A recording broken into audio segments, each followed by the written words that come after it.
Hey guys, I'm Luke Anderson. I'm joined right now by Capcom's resident Monster Hunter guru, Leo Tan. Leo, thanks for joining us. All right, thanks for having me. Cool, so we're here to talk about Monster Hunter Freedom Unite. Tell us a little about the series. Monster Hunter's been around for a couple of years, for quite a few years, in Japan. And it's been quite a popular series over there. So tell us a bit about it. Sure, well, let's go back to the beginning. Monster Hunter 1 and 2 came out on PS2. And they were very popular in Japan because the PS2's online service was quite well developed there. Less popular outside of Japan because nobody took their PS2 online, well, certainly in this country. And it did quite well. Monster Hunter Freedom or Monster Hunter Portable came out on PSP. And then that's when it took off. It became this crazy phenomenon, selling millions and millions of units. And now it's the biggest game in Japan today. It's bigger than Pokemon, it's bigger than Wii Fit. You'll see people playing on the tube, in the streets, in cafes, McDonald's. Everywhere you go, you'll see people play Monster Hunter. So run us through kind of the basic gameplay. What's the game all about? Kind of how does it play, and kind of what's the main kind of, I guess, characteristics of the gameplay? Sure, it's huge and there's loads to it. The producer summed it up to me recently as hit big monsters with big weapons, and that probably sums it up. If you wanted to go a bit deeper, you could describe it as maybe an action MMO.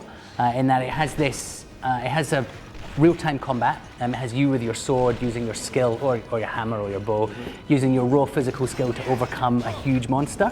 But it also has this overarching MMO-style RPG metagame in which you collect better loot, build better armor and weapons, and that lets you take on progressively tougher monsters as you go through. Yeah. So it tends to be, it's a game that people play on average for. People who get into it, I think the average playtime in a recent study was 400 hours or so. So it's a game that it's huge, and there's loads to do in it as well. It's not just necessarily hunting down and fighting big monsters. There's other things that you might associate with MMO-style games, fishing and cooking and that sort of a thing.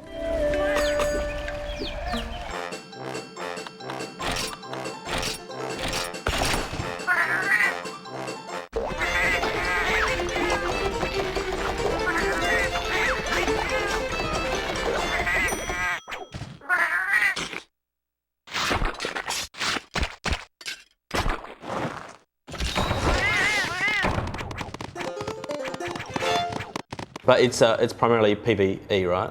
PvE, yeah. There's no competitive aspect to it whatsoever. Yeah. There are kind of time trials in the training, but as it's local only, there's no real way for you to post your signs on a signboard unless you're part of a forum or community. You could do it then, but yeah, purely co-op. Sure. And what's kind of a step-by-step guide of kind of how you start off? You meet friends, and then you kind of how do you go from there, kind of to go through a quest and then eventually like kill a monster? Sure. Flow of the game, I guess. First four of you meet somewhere in a pub. If you're me and my friends, get the drinks in, take a sit down, decide what you're going to kill, head to your bedroom or your bedroom in the game, obviously. Yeah, absolutely. Choose the armor and weapons that you're going to use that's best for that task. Decide what roles you're going to play. Is some guy going to be the healer? Is some guy going to be the buffer? Is some guy going to be, his goal is to cut off the beast's tail so that it can't do certain attacks?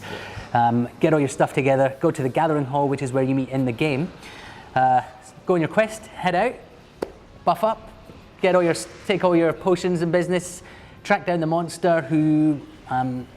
It's not like I think you can think of it as a boss rush game in that it's about these huge monsters that come at you over and over, except they don't really want to fight you. It's you have a real sense of hunting him, hence the name Monster Hunter. So track him down, find out where he is, paintball him, flashes up on screen, everybody knows, everybody converges on him, killing occurs, take all his stuff, go home, build better stuff, repeat. And there's no, but the one kind of unique aspect, I guess, is there's no leveling up in the game. No leveling up at all. So you do become more powerful, but that's through your gear, and it tends to be that as you progress, you'll have some gear that works really well and some gear that doesn't, and you'll spend all your time improving different bits. And generally speaking, you're never really that much statistically superior to other people. It tends to be more that you get better skills. You do have increased damage output and that sort of a thing. But that's really important because A, it means you can, you never level away from your friends, so you can always play together. But B, it means that it's not a case of you have to put in so many hours before you're statistically capable of beating such and such a monster. You can replace almost every piece of statistical superiority with just your skill.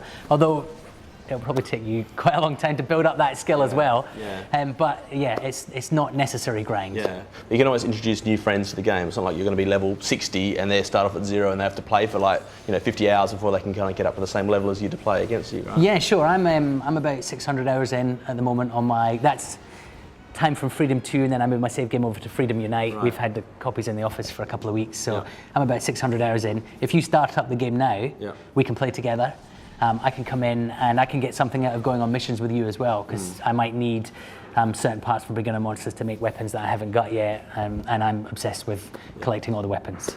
Brilliant. Okay, what if I don't have 3 friends with PSPs? How can I kind of still get into the game? Well, you can still play on your own. New to Freedom Unite is the addition of an AI companion, a feline, who's basically a little cat in armor, and you take him through the game with you.